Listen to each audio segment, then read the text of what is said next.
नाजरीन, Ibn Ziyad कौन था? इब्ने ज़ियाद की पैदाइश कैसे हुई? खानवादा रसूल सल्लल्लाहु अलैहि वसल्लम को नाहक शहीद करने के बाद इब्ने ज़ियाद का अंजाम क्या हुआ, यही हमारी आज की वीडियो का मौजू होगा। और आज हम आपको इब्ने ज़ियाद की दर्दनाक और इबरतनाक मौत की मुकम्मल दास्तान सुनाएंगे। नाजरीन, इब्ने ज़ियाद कूफा का गवर्नर था, जिसका पूरा नाम उबैदुल्लाह इब्ने ज़ियाद बिन अबिया, जिसे इब्ने मरजाना या इब्ने ज़ियाद के नाम से पहचाना जाता है। इब्ने ज़ियाद बनु उमैया का एक मशहूर फौजी कमांडर था और इमाम हुसैन इब्ने अली अलैहिस्सलाम और उनके साथियों के कत्ल के अहम अवामिल में से एक था। वो मरजाना नामी लोंडी से पैदा हुआ।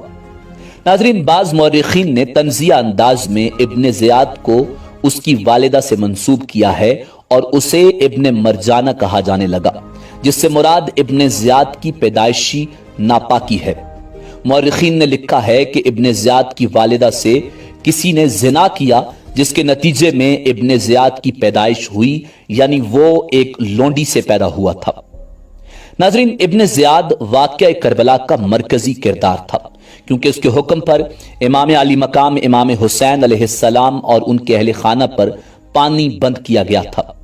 इब्ने ज़ियाद करबला में लश्कर कुशी और कूफा में अहले बैत आले मोहम्मद सल्लल्लाहु अलैहि वसल्लम से बुरे सलूक से पेश आने की वजह से, खास तौर पर अहले तशी के नज़दीक और हजरत इमाम हुसैन अलैहिस्सलाम के सर अनवर के साथ बेअदबी करने की वजह से तमाम मुसलमानों के नज़दीक जालिम और गलीज तरीन शख्स समझा जाता है।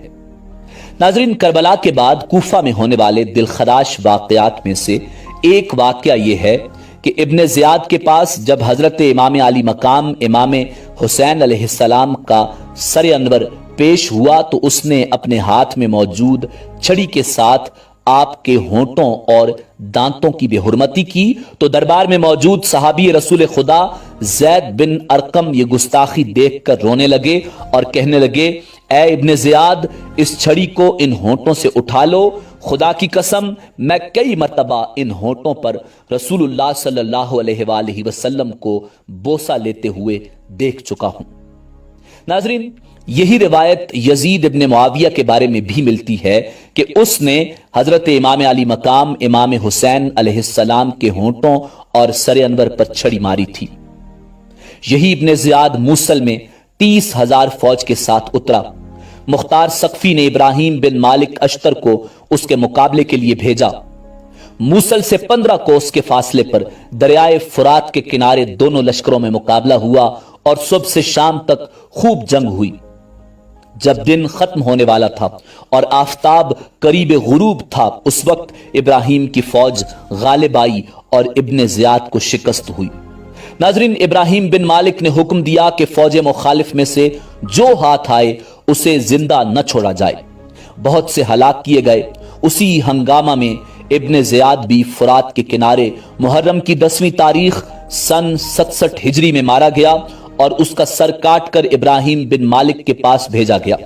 नाजरीन, इब्ने ज़ियाद की मौत के बाद उसके सर को कूफा के दारुल अमारात को खाली करके वहां रखा गया और उसी जगह इब्ने ज़ियाद बदनेहात का सर नापाक रखा गया, जहां 6 बरस कबल नवासा रसूल इमाम आली मकाम इमाम हुसैन अलैहिस्सलाम का सर पाक रखा गया था। इस बदनसीब इब्ने ज़ियाद पर रोने वाला कोई नहीं था, बल्कि इसकी मौत पर जश्न मनाया जा रहा था।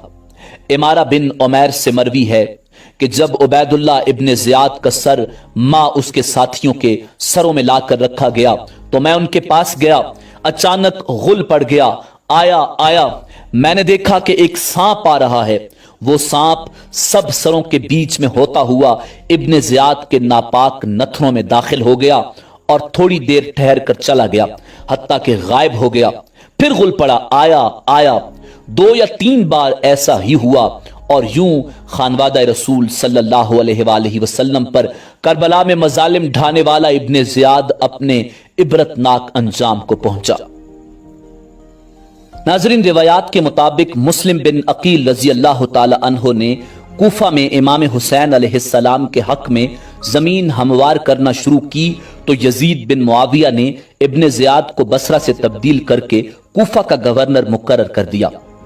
اس نے پہلے مسلم بن عقیل رضی اللہ تعالی عنہ اور ان کے 2 کم سن فرزندوں کو شہید کرا دیا، پھر حضرت حر رضی اللہ تعالی عنہ کو 1000 سوار دے کر حضرت امام حسین علیہ السلام کا راستہ روکنے کے لیے بھیجا۔ امام حسین علیہ السلام میدان کربلا میں خیمہ زن ہوئے۔ ابن زیاد نے پہلے عمر بن سعد اور پھر شمر بن ذوالجوشن کو فوج دے کر ان کے مقابلے کے لیے بھیجا، جس کے نتیجے میں المناک واقعہ کربلا محرم سن 61 ہجری رونما ہوا۔ امام حسین علیہ السلام کی شہادت کے بعد پہلے شہداء کے سر کاٹ کر ابن زیاد کو پیش کیا گئے۔ اس نے امام حسین کے سر انور کی بے ادبی کی اور تمام سر یزید ابن معاویہ کو روانہ کیے، اور پھر لعین اور مرتد یزید ابن معاویہ نے امام حسین علیہ السلام کے سر انور کی بے حرمتی کی۔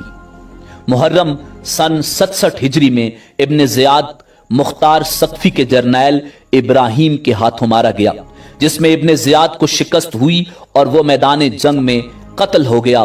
قتل کے بعد اس کے سر کو کوفہ میں اسی مقام پر لا کر رکھا گیا جہاں 6 سال پہلے اس نے امام علی مقام امام حسین علیہ السلام کا سر رکھوایا تھا۔ ناظرین، ترمذی شریف کی صحیح حدیث میں ہے کہ جس وقت ابن زیاد اور اس کے سرداروں کے سر مختار سقفی کے سامنے لا کر رکھے گئے تو ایک بڑا سانپ نمودار ہوا، اس کی ہیبت سے لوگ ڈر گئے، وہ تمام سروں پر پھرا۔ جب عبید اللہ ابن زیاد کے سر کے پاس پہنچا تو اس کے نتنوں میں گھس گیا اور تھوڑی دیر ٹھہر کر اس کے منہ سے نکلا۔ اس طرح 3 بار سانپ اس کے سر کے اندر داخل ہوا اور غائب ہو گیا۔ ابن زیاد، ابن سعد، شمر، قیس ابن اشعث کندی، خولی ابن یزید، سنان ابن انس، عبداللہ ابن قیس، یزید بن مالک اور باقی تمام مشقیہ جو حضرت امام علی مقام امام حسین علیہ السلام کی شہادت میں ملوث تھے اور سائی تھے، طرح طرح کی عقوبتوں سے قتل کیے گئے اور ان کی لاشیں گھوڑوں کی ٹاپوں سے پامال کرائی گئیں۔ حدیث میں اللہ رب العزت نے حضرت امام علی مقام امام حسین علیہ السلام سے یہ وعدہ فرمایا کہ 70,000 شقی مارے جائیں گے، اور وہ پورا ہوا۔ ناظرین، ابن زیاد سمیت اللہ رب العزت نے اس کائنات عالم کے اندر تمام قاتلان شہدائے